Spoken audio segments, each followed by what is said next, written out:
Bem, pessoal, eu quero falar aqui um pouco a respeito do controle da epidemia, né? Eu sou médico veterinário, né? Fiz mestrado, doutorado, trabalhei com o controle de epizootias, que são as epidemias dos animais, há 25 anos atrás, né? Nós, médicos veterinários, nós trabalhamos com controle. Eu vou falar epidemia no lugar de epizootia, para as pessoas entenderem, tá? Nós trabalhamos com isso há décadas, né? Nós trabalhamos com controle de febre aftosa, por exemplo, no Brasil desde a década de 30.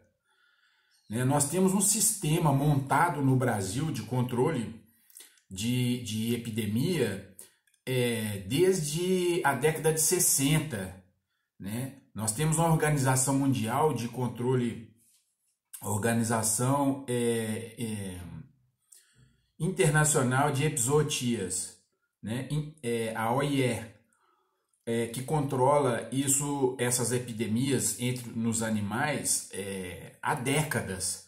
Então nós sabemos trabalhar com isso, nós temos know-how, expertise.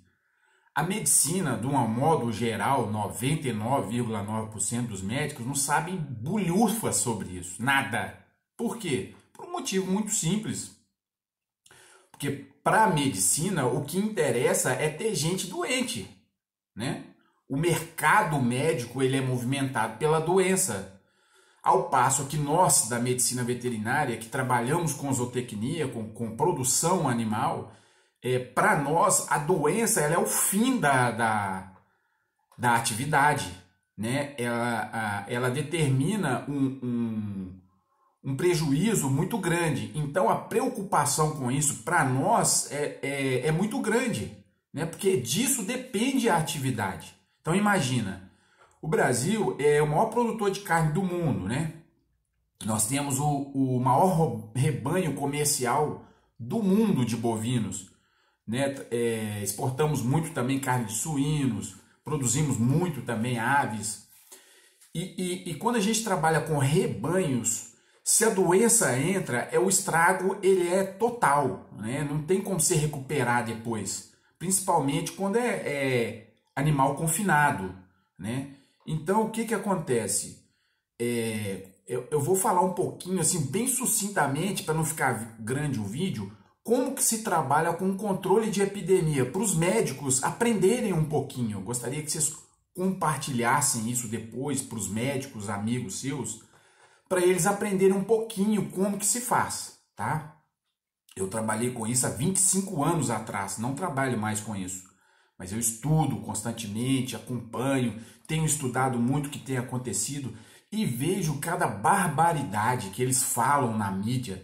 É tudo quanto é tipo de médico, aí vai ortopedista, geriatra, pediatra, cardiologista, pneumologista, infectologista. Só que esses caras não sabem nada, eles não sabem o que eles estão falando, né? Então, eu vou dizer aqui para vocês o que deveria ter sido feito e o que dá para fazer agora daqui para frente, né? Então, como que a gente controla uma epidemia, né? No nosso caso, chama-se epizootia, porque é dos animais. Os médicos, eles sempre fazem questão de separar as coisas, né, da medicina veterinária. Né? Eles fazem essa questão, porque acham que a medicina veterinária é uma ciência menor, vamos dizer assim. Como se o homem não fosse um animal, né? Mas tudo bem. Tem uns que até beirando a irracionalidade, né? Mas o que acontece é o seguinte, vou dar um exemplo para vocês do nosso maior controle, né, que é o da febre aftosa. A febre aftosa é um vírus, também um picornavírus, um pouco menor do que esse coronavírus, também é responsável por resfriados em humanos, né, a espécie, igual o coronavírus também, né, que é responsável por resfriados, ataca mais as vias aéreas superiores. Esse picornavírus da febre aftosa, ele é a mesma coisa, né? Só que o vírus, eles sempre são espécies específicos. Isso de passar de uma espécie para outra, isso é novidade, né? Isso aí está acontecendo porque tem gente manipulando vírus aí no mundo, né? A China principalmente, né? fica manipulando a genética do vírus, misturando o vírus um com o outro, aí é problema, né? É problema. Então, o que acontece? A febre aftosa ela é considerada uma zoonose, que é uma doença que transmite dos animais para o homem, mas é raridade, raríssimo, né? Então, normalmente a aftosa ela comete animais biungulados, né? Que são animais que têm duas unhas, como bovino, suíno e outros aí, né? Caprino, ovino e outros. E da mesma forma que o coronavírus, a mortalidade é muito baixa. Só que o estrago econômico que faz é muito grande, principalmente animais de produção maior, né? Especialistas em produção, animais que crescem muito rápido. Porque dá muita ferida na boca, ele não consegue se alimentar, no casco, entre as unhas, não consegue se movimentar, então o estrago é muito grande, né? O nível de contágio é altíssimo, né? O vírus da aftosa, ele voa por dezenas de quilômetros, né? Então não tem como você ter um controle depois que a doença entra, a não ser o extermínio do rebanho, o sacrifício. Não existe outra forma, né? Por isso que eu sempre digo que depois que o vírus entra no rebanho, já era. É só a morte. Né? Como em humanos não dá para fazer isso, né? Esse isolamento social, isso aí é balela. Tem gente aí que fala, eu vejo o chute dos médicos, né? Eles falam, não, porque tem que manter a distância de 1 metro. Ajuda, mas né, a gente sabe. Então o vírus da aftosa, ele voa até 100 km, 90, 100 km de distância. Voa, porque é um vírus, você nem enxerga. Um vento para ele é igual um furacão, né? Então, esse caso aí do coronavírus é a mesma coisa, né? Fica achando que só contamina de 1 metro em 1 metro, isso aí é balela, né? Voa longe. E se o ambiente for favorável, ele fica no ambiente muito tempo, muitas horas, 1 dia, 2 dias, 3 dias, dependendo. Esse mutante aí ninguém sabe nada, porque é um vírus novo, ninguém sabe nada desse vírus aí não, né? Tudo é chute, tá todo mundo chutando. Eu vejo até governador, prefeito, os caras mal sabem falar, tá chutando, tá todo mundo dando palpite, impressionante.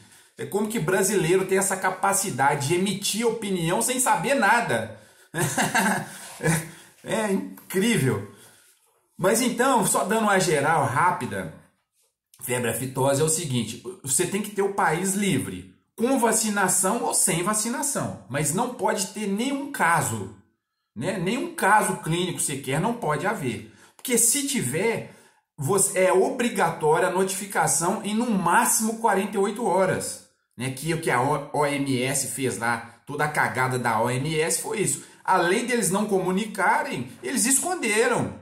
Né? Isso é um crime contra a humanidade. Né? As pessoas não entenderam isso ainda. Então, a OIE, pelo regulamento da OIE, se houver um caso clínico, sequer, detectado, você tem que comunicar, notificação obrigatória em 48 horas. Para quê? Para que os outros países e o próprio país, os outros estados, tomem as devidas precauções e tomem as medidas necessárias para poder impedir o alastramento da doença. E o que seria isso? Né, que o Mandetta deveria fazer e todos os países deveriam ter feito. Incrível isso no mundo inteiro, né? Em centenas de países aí, só 2, 3 países tinham um plano de contingência para conter uma epidemia, sendo que não é a primeira vez que acontece.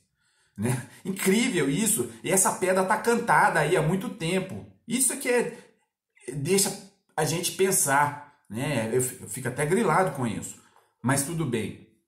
Então, vamos dar um exemplo. Se houve um surto de febre aftosa, vamos supor, no México, vamos chutar, um caso clínico de um bovino, se foi detectado o exame pelo exame clínico, um veterinário experiente, ele já vê, né, as bolhas na boca, no meio do casco, já faz o exame, né? Se der positivo, tem a obrigação de comunicar em no máximo 48 horas para disparar um alarme para o mundo inteiro, porque a doença ela é muito contagiosa, né? Então, feito isso, se houve o caso, foi detectado, foi disparado o alarme, o que tem que ser feito? A primeira coisa, fechar a fronteira, né? Não é permitido nenhum animal, nada entrar daquele país nos outros países, que era o que deveria ter sido feito, né? O Mandetta, aquele... vou nem comentar, né? Mas o Mandetta, ele deveria ter feito, era isso, imediatamente, porque o primeiro caso clínico na China foi detectado no dia 1º de dezembro. Então eles teriam até o dia 3 de dezembro, até no máximo, para disparar um alarme para o mundo inteiro, né? Eles já deveriam ter esse plano. Como que a OMS não tem um plano desse, gente? Isso é um absurdo, né? Isso é um crime contra a humanidade. Esse cara da OMS... Aquele cara lá, que eu não vou nem falar o nome dele, aquele comunista lá, ele tinha que estar preso, esse cara. Ele cometeu um crime contra a humanidade, né? O chinês não vai ter jeito de prender, né? Só se meter uma bomba atômica lá naquele vagabundo daquele cara lá. Mas, né? Então era isso que eles deviam ter feito. Disparado um alarme até o dia 3 de dezembro, porque já tinha o diagnóstico, para que os outros países tomassem a devida precaução. O que era isso? Cancelar todos os voos da China para o resto do mundo, né? E eles fizeram foi o contrário, né? Porque logo depois, em janeiro, saíram da China e do estado de Wuhan 7 milhões de pessoas, né? Isso é um crime premeditado, né? Foi um crime premeditado.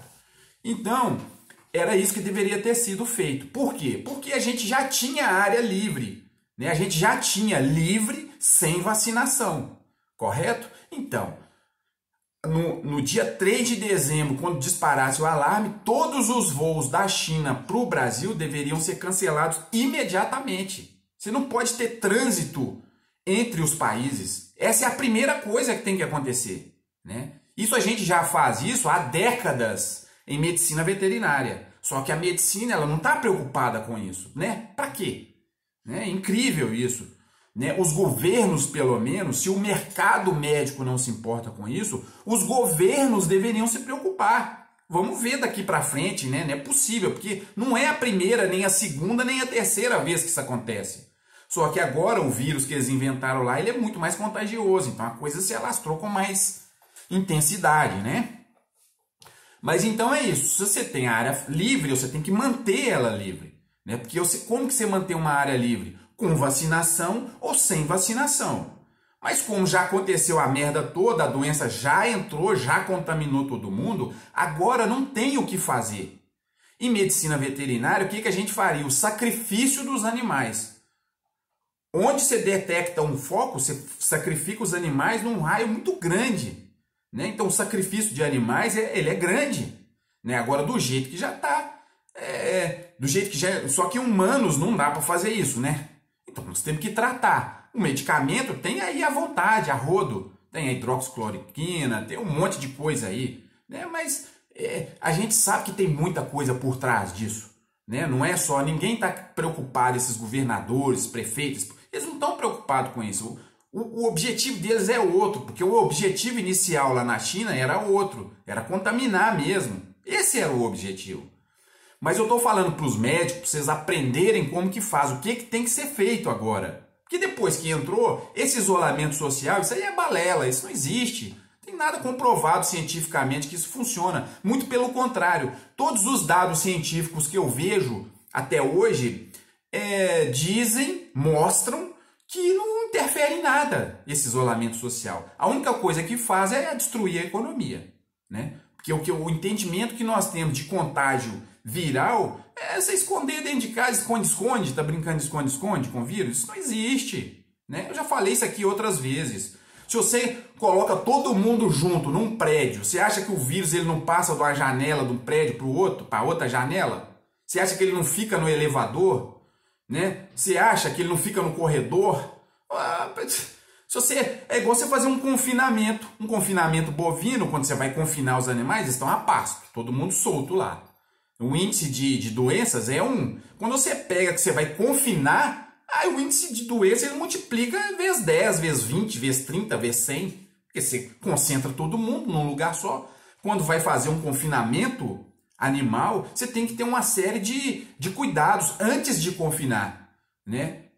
Vermifugar, vacinar, fazer um exame clínico dos animais, ver se não tem nenhum doente no meio. Porque quando está espalhado pelo pasto é uma coisa, debaixo do sol, né? É uma coisa. Quando você junta todo mundo, aí o problema multiplica, né? Quando você faz isso com o humano. Mas isso, às vezes, também, essa é a intenção, né? Eu acredito que sim. Porque isso foi quem inventou, isso foram os próprios chineses. Eles criam uma doença, junta todo mundo no lugar, a doença multiplica vezes, né, geometricamente. Quem fez isso no início dançou, né? Os países da Europa, lá a Itália, a Espanha, a Alemanha, eles dançaram, né? Porque fizeram justamente o que não era para ser feito, né? Porque depois que a doença entra, é um abraço, não tem mais como conter, né? Em medicina veterinária, a gente sacrifica os animais, em humanos não tem jeito, não tem jeito.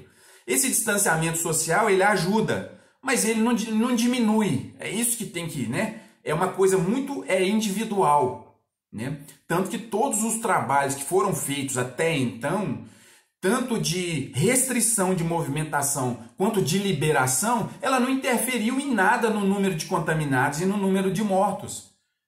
Não adianta, é isso que eu tenho falado nos meus vídeos aqui, correto? Então isso é muito claro, tá muito claro, basta você estudar um pouquinho, ver os dados e ver, né? Agora eu vou chegar no ponto onde já está agora, que eu tenho visto que está acontecendo, que isso é gravíssimo, tá?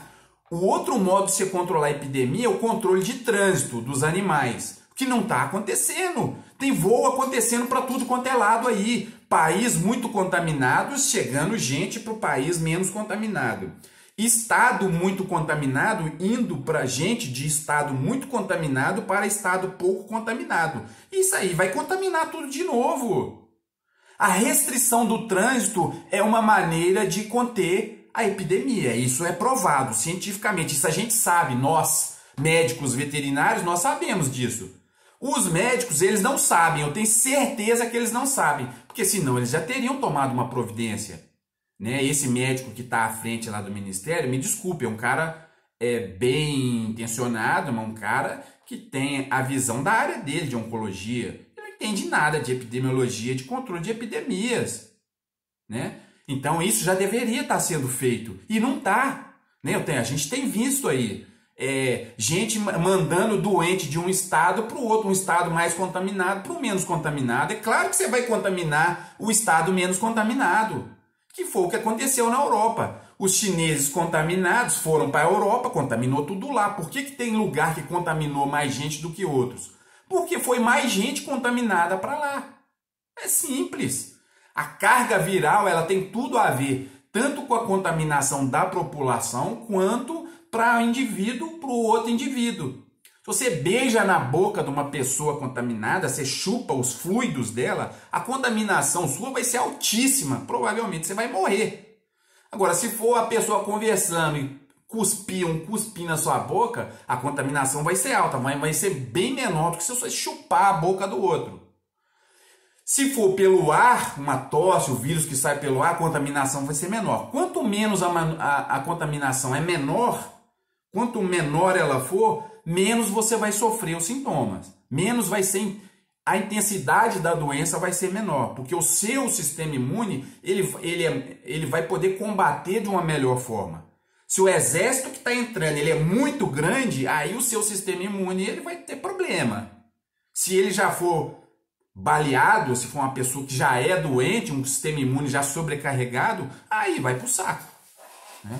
Então é isso, gente. Para não ficar muito longo o vídeo, é isso aí. Depois eu vou falando mais coisas. Mas esse trânsito de pessoas aí no país, isso aí é o fim, tá? Se tem estado aí menos contaminado, que está recebendo gente doente de outros estados, pode esperar que vai complicar tudo de novo, tá? Isso aí, pessoal. Aqui, por favor, faça chegar esse vídeo para outras pessoas, para os médicos principalmente, para as autoridades, porque eles não sabem nada, eles estão chutando. Tá todo mundo chutando e todo mundo vai sofrer. Compartilhem, por favor, compartilhem. Dê um like no vídeo, que isso ajuda. Aciona o sininho, ok?